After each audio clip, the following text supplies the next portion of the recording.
Et si on se parlait de la bourse? Enfin, je te rassure, pas de la bourse qu'on nous montre dans les films avec des gens qui parlent très fort au téléphone et qui dorment que 2 heures par nuit. Non, aujourd'hui, je vais te parler de l'investissement en bourse accessible à tous.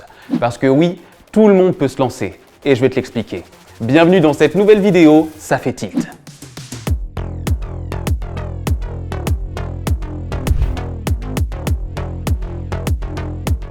Avant de se lancer en bourse, je me suis dit que c'était pas mal de reprendre les bases. Et ça consiste d'abord à se poser les bonnes questions, comme ton budget et ton épargne de précaution que tu as mise de côté, ton horizon d'investissement et ton profil d'investisseur, c'est-à-dire ta capacité à subir des pertes et ta tolérance au risque, ou encore de tes préférences en matière de développement durable. En parlant de développement durable, sais-tu ce que c'est l'investissement responsable? Il repose sur les critères ESG, environnementaux, sociaux et de gouvernance, et prend en compte des critères financiers et des critères extra-financiers tels que des éléments liés à l'environnement, au social et à la gouvernance des entreprises. La Banque Postale s'engage en ce sens, notamment avec sa promesse ESG, épargner pour la planète, ses habitants et nos territoires. Plus d'infos en description. Et d'ailleurs, si la finance verte t'intéresse, on a une vidéo dédiée. Retrouve-la aussi juste en dessous. Une action, c'est une part du capital d'une entreprise. Donc, si tu achètes une action, tu investis dans l'entreprise et tu peux percevoir des revenus. Si l'entreprise se porte bien et que les instances décisionnaires de cette entreprise votent en faveur d'une distribution d'une partie de ses bénéfices. On appelle ça des dividendes. Des actions, tu peux en acheter sur 2 types de marchés. Sur le marché primaire, là où une entreprise va entrer en bourse et où ses actions seront vendues pour la première fois. Et sur le marché secondaire, là où des actions s'échangent entre investisseurs et où le prix fluctue selon l'offre et la demande, mais aussi selon la santé de l'entreprise ainsi que ses perspectives de développement. Avant de te lancer, pose-toi vraiment les bonnes questions et renseigne-toi un maximum. On va le voir, ce type d'investissement comporte des risques. Alors, si tu veux continuer, il faut notamment que tu acceptes l'idée de devoir potentiellement perdre une partie importante, voire tout ton capital investi. Autre chose à bien avoir en tête. Acheter une action, ça veut dire devoir attendre qu'elle prenne de la valeur pour pouvoir la revendre ensuite. L'AMF, l'autorité des marchés financiers, recommande de viser une période de détention minimum de 5 ans. Tu peux y accéder à tout moment, mais il est préférable de respecter la durée de placement recommandée lors de ton investissement.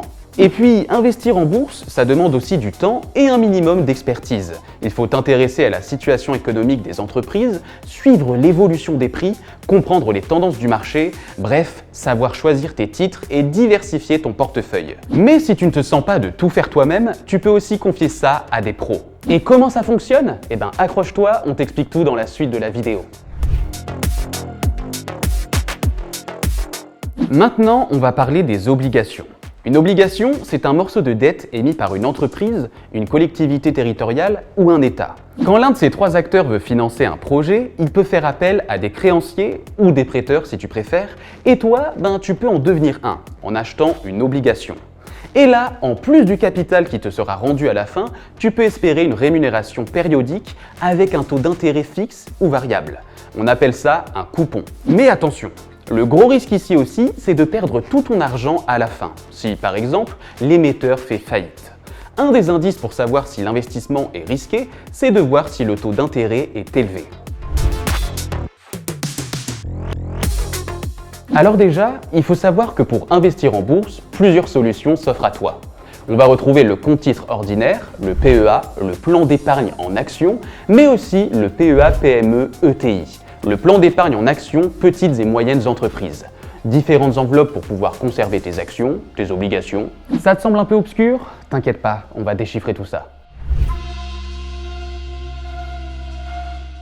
Et on commence avec le compte titre ordinaire. Alors c'est vrai que dit comme ça n'évoque pas grand-chose. En fait, le compte titre ordinaire, c'est un compte d'investissement dans lequel tu vas pouvoir détenir et gérer différents types de placements, comme des actions de toute zone géographique, des obligations ou des OPC, organismes de placement collectif. Ne t'inquiète pas, je vais te parler des OPC juste après. Alors évidemment, ça reste toujours des investissements risqués à cause de la volatilité des marchés financiers. Attends, mais au fait, que signifie volatilité? C'est un indicateur qui mesure l'amplitude des hausses et des baisses des cours des instruments financiers cotés sur les marchés financiers. Une action dont la valeur baisse vite, puis remonte rapidement, et ainsi de suite à une volatilité élevée.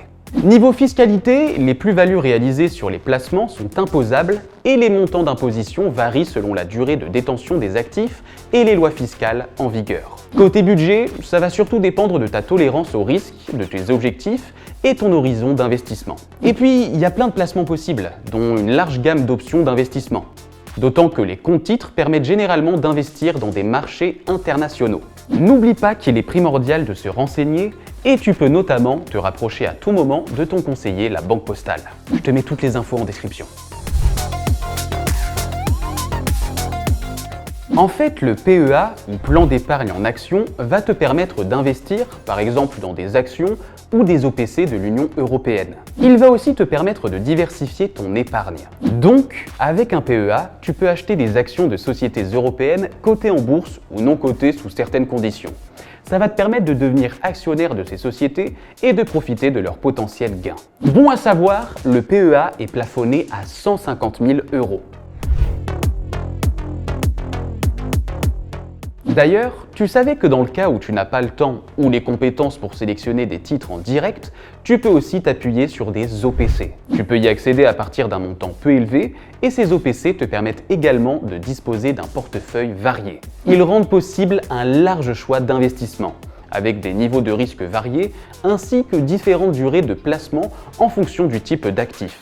Actions, obligations, immobilier, et de la zone géographique, ou du secteur économique, santé, technologie, environnement. Le PEA bénéficie d'une fiscalité avantageuse. Après 5 ans de détention, tes gains sont exonérés d'impôts sur le revenu. Seuls les prélèvements sociaux restent applicables. Mais attention, pour bénéficier de cette exonération, tu ne dois pas retirer ton argent avant 5 ans minimum. Donc ça reste un investissement à long terme. Si tu veux investir dans des PME, des petites et moyennes entreprises, ou des ETI, des entreprises de taille intermédiaire européenne, tu as aussi le PEA PME ETI. Le PEA PME ETI est un plan d'épargne en actions dédié aux petites et moyennes entreprises qu'on appelle les PME et aux entreprises de taille intermédiaire françaises ou européennes qui respectent les critères requis et qu'on appelle ETI. C'est un compte d'investissement qui permet d'acheter des actions ou des parts de sociétés cotées ou non cotées à condition qu'elles répondent aux critères d'une PME ou d'un ETI. Je vous ajoute en description le lien vers la définition d'une petite et moyenne entreprise. À noter aussi que certains OPC peuvent être aussi éligibles. En termes de risque, investir dans un PEA PME ETI peut être plus risqué que dans un PEA classique, car les entreprises de taille plus modeste peuvent être plus sensibles aux fluctuations économiques. En matière de fiscalité, le PEA PME ETI bénéficie d'une fiscalité identique au PEA. Les gains réalisés sont exonérés d'impôts sur le revenu si le plan est ouvert depuis au moins 5 ans. Il reste soumis aux prélèvements sociaux. Niveau budget, là encore, ça va dépendre de la somme que tu souhaiterais investir. Mais le PEA PME ETI, comme le PEA, peut être accessible dès 15 €.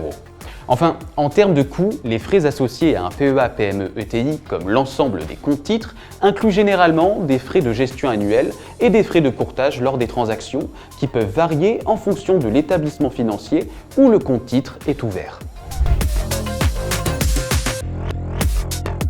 Tu l'auras compris, avant d'investir en bourse, il faut te renseigner sur plein de points. Je te propose de faire un petit récap des 3 solutions qu'on a vues aujourd'hui, avec leurs points positifs et leurs points négatifs. L'avantage avec ce compte titre, c'est que tu peux diversifier tes placements dans toute classe d'actifs et toute zone géographique, et donc diversifier ton portefeuille. En revanche, tu es exposé au risque du marché et tu peux aussi perdre une partie ou la totalité de ton capital investi. Ce qui est d'ailleurs aussi le cas pour le PEA et le PEA PME ETI. Le PEA te permet aussi de diversifier ton épargne spécifiquement sur les marchés actions européens tout en profitant d'une fiscalité avantageuse. Pour rappel, après 5 ans, les gains en cas de retrait sont exonérés d'impôt sur le revenu. Mais là aussi, tu es exposé au risque du marché avec la possibilité de perdre une partie ou la totalité de ton capital investi. Le PEA PME ETI va te permettre de diversifier ton épargne sur les marchés actions européens et tout particulièrement dans les PME et les ETI tout en bénéficiant d'une fiscalité avantageuse avec une exonération d'impôt sur le revenu après 5 ans de détention. Mais tu es exposé au risque du marché avec la possibilité de perdre une partie ou la totalité de ton capital investi. Investir dans un PEA PME ETI peut être plus risqué que le PEA car les entreprises de taille plus modeste peuvent être plus sensibles aux fluctuations économiques. Quoi qu'il en soit, vraiment j'insiste, toutes ces solutions comportent des risques et c'est pour ça qu'il est super important de te tourner vers des professionnels du sujet. Ton conseiller de la Banque Postale sera t'accompagner au mieux. Et je te mets toutes les infos utiles en description. Je t'invite à aller voir nos autres vidéos Ça fait tilt pour tout savoir sur l'investissement et n'oublie pas de t'abonner.